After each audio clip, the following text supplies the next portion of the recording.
Sesungguhnya kami telah mengutus Rasul-Rasul kami dengan membawa bukti-bukti yang nyata, dan telah kami turunkan bersama mereka kitab-kitab suci dan neraca atau keadilan, supaya manusia dapat melaksanakan keadilan. Kami turunkan atau ciptakan juga besi yang padanya terdapat kekuatan yang hebat dan berbagai manfaat bagi manusia, supaya mereka mempergunakan besi itu, dan supaya Allah mengetahui siapa yang menolong agamanya dan Rasul-Rasulnya, meskipun Allah tidak dilihatnya. Sesungguhnya Allah Maha Kuat lagi Maha Perkasa. Quran Surat Al-Hadid ayat 25. Assalamualaikum warahmatullahi wabarakatuh. Waalaikumsalam warahmatullahi wabarakatuh. Alhamdulillah rabbil alamin, wassalatu wassalamu ala asrafil anbiya'i wal mursalin wa ala alihi wa sahbihi ajma'in, amma ba'd. Allahumma ya Allah, subhanaka la ilma lana illa ma 'allamtana innaka antal alimul hakim, wa la haula wa la quwwata illa billahil aliyyil azim. Saudara-saudara sekalian, karyawan baru Krakatau Steel, pertama-tama saya ingin memperkenalkan diri dulu.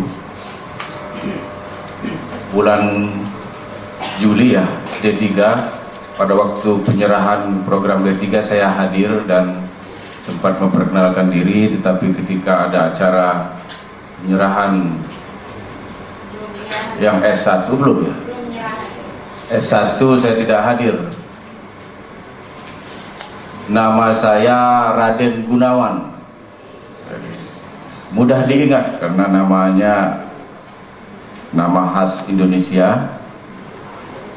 Saya bukan berasal dari Solo maupun Jogja.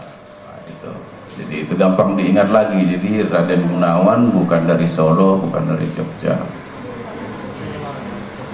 Teman-teman saya biasa memanggil Gun. Di kantor ada yang manggil Pak Gun, ada yang Pak Gunawan. Ada juga yang memanggil Pak Raden. Tapi terus terang dalam hati saya tidak suka dipanggil Pak Raden. Karena saya tidak punya kumis dan insya Allah tidak feodal. Dalam bahasa Inggris biasanya saya kalau memperkenalkan diri, my name is Raden Gunawan, you can call me Gun, G-U-N, not Gun. Itu kalau perkenalan dalam bahasa Inggris. Saudara-saudara sekalian, pada kesempatan ini saya memberanikan diri memberikan pembekalan kepada saudara-saudara sekalian.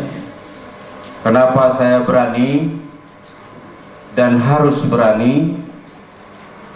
Karena saudara-saudara yang sekarang mungkin umurnya rata-rata 25 tahun, kalau memang tidak pergi kemana-mana, insya Allah 30 tahun lagi masih berada di Krakatau Steel, paling kurang. Bisa lebih kalau menjadi direksi atau direksi anak perusahaan, bisa sampai 60 tahun.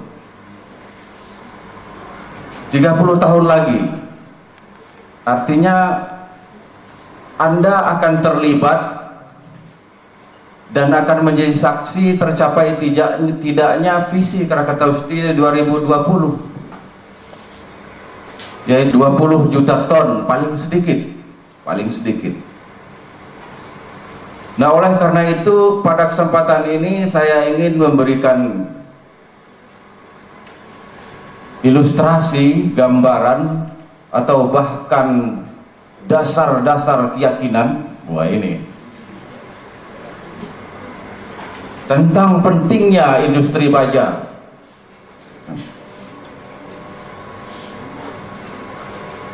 Referensi resmi yang saya gunakan adalah Al-Quran. Karena itu kalau mau diberi judul, pembekalan hari ini berjudul Pesan Al-Quran tentang pentingnya industri baja.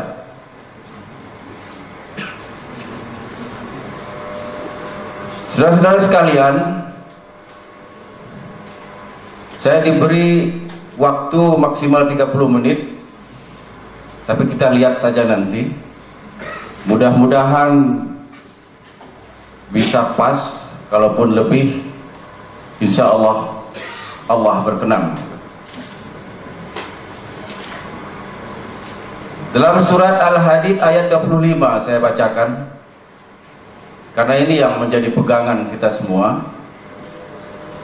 Dan nanti setelah saya jelaskan, mudah-mudahan Anda tahu mengapa Krakatau Steel bertekad menolak Krakatau Steel itu dijual begitu. Jadi harus ada alasan, jangan hanya kata dirut begitu, kata komut, kata atasan, tapi ada hal-hal yang memang kita yakini, tidak sekedar nasionalisme atau pesan pemerintah atau kepentingan daerah begitu. Ini pesan Al-Quran. Bismillahirrahmanirrahim. Laqad arsalna rusulana bil bayinat wa anzalna ma'ahumul kitaba wal mizan liyakuman nasu bil qist wa anzalna al hadida fihi ba'sun syadid wa manafi'u lin nas wa liya'lamallahu man yanshuru wa rusulahu bil ghaib innallaha qawiyyun aziz. Sesungguhnya kami telah mengutus rasul-rasul kami dengan membawa bukti-bukti yang nyata, dan telah kami turunkan bersama mereka kitab-kitab suci dan neraca keadilan, supaya manusia dapat melaksanakan keadilan.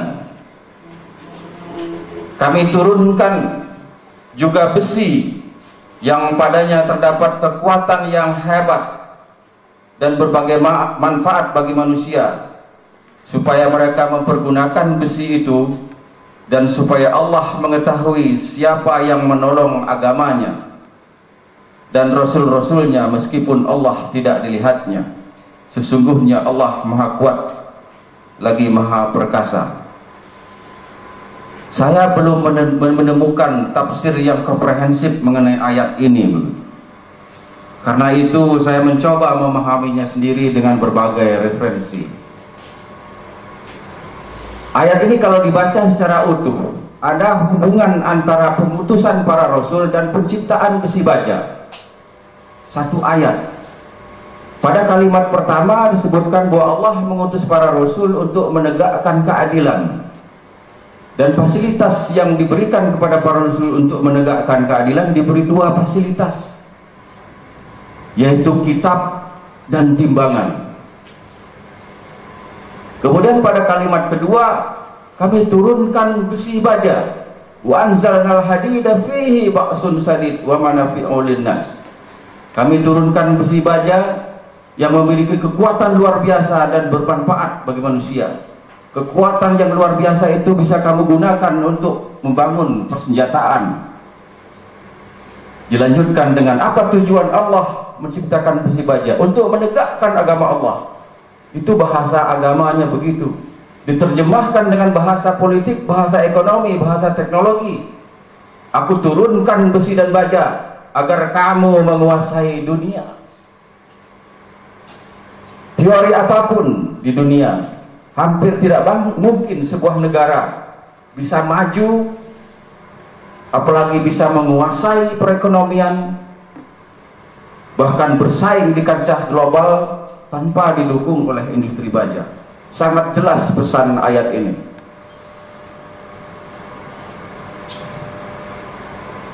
Ayat lain bisa kita lihat, misalnya pada surat Anbiya surat 21 ayat 80. Dan telah kami ajarkan kepada Daud cara membuat baju besi untuk kamu, guna memelihara kamu dalam peperangan.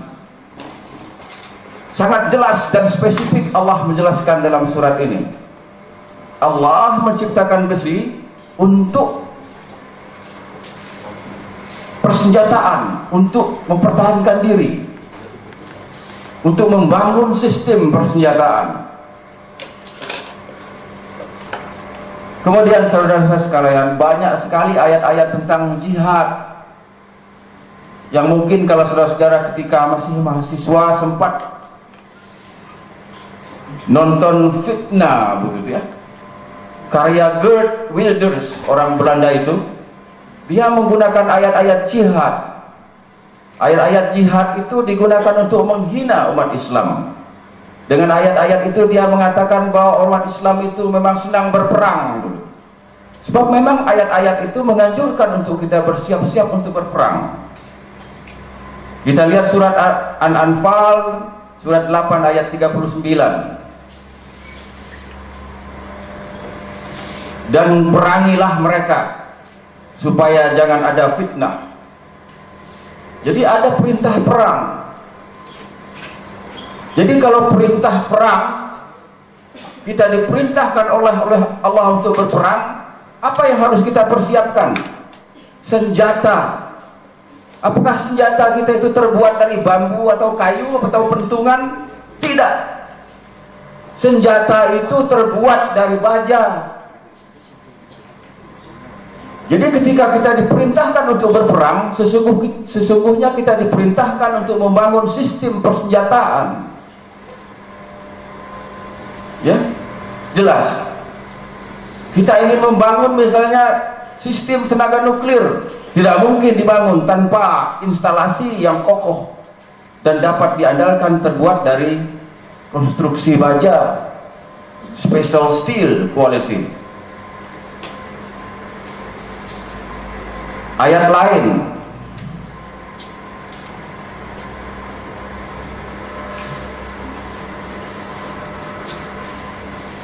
surat Al-Anfal, masih surat Anfal ayat 60. Dan persiapkanlah sarana dan prasana perang untuk menghadapi musuh sesuai dengan kemampuanmu, dari segala jenis senjata berat dan ringan, dan pasukan yang senantiasa siap tempur. Ini perintah berperang. Sekarang ini saudara-saudara, kalau kita berperang berat, kalah sih enggak, cuman hancur ya begitu.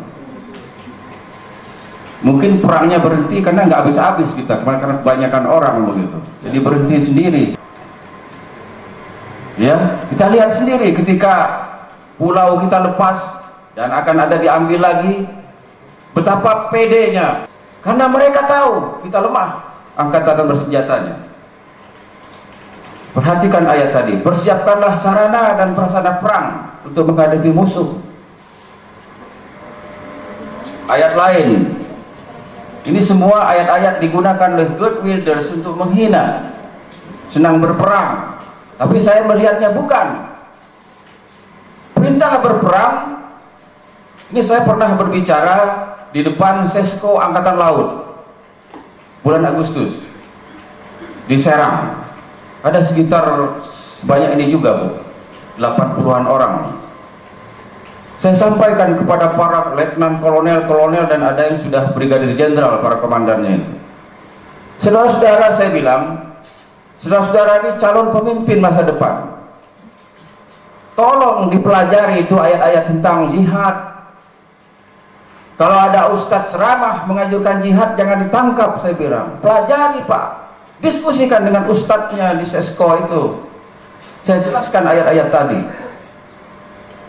Itu semua ayat memerintahkan kita agar kita kuat, agar kita punya sistem persenjataan yang kuat. Selesai acara itu, komandannya mendekati saya. Pak Gunawan, hari ini saya betul-betul mendapat masukan yang berharga. Seandainya Pak Gunawan rumahnya dekat rumah saya akan sering datang berguru, dia bilang. Ya agak tersanjung saya begitu, padahal saya bukan ustadz, bukan apa-apa. Saya seorang industrial engineer, teknik industri, ITB 80. Nah sekali tadi perkenalannya belum tuntas.